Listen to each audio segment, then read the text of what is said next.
நாம் தண்ணீர் குடித்து முடித்தவுடன் அந்த பாட்டிலை தூக்கி வீசிடுவோம். அந்த பாட்டில் திரும்ப நம்மக்கிட்டவே தண்ணீர் நிரப்பப்பட்டு புதியது போல் வரும்.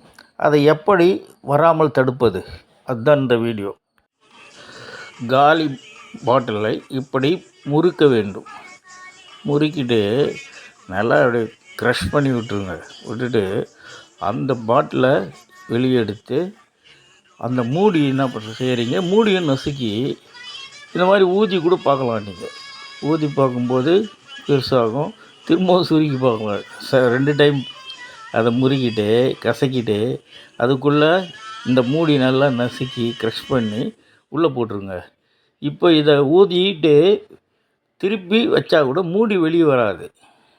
நல்லா ஊதிட்டு வெளியே பார்த்தீங்கன்னா கூட இந்த மூடி வெளியே வராது. அதனால் இது ஃபேக்ட்ரிக்கு தான் நேராக போகும், ரீசைக்கிள் ஆகும். பிடிச்சிருந்தால் லைக் பண்ணுங்கள், சப்ஸ்கிரைப் பண்ணுங்கள், ஷேர்.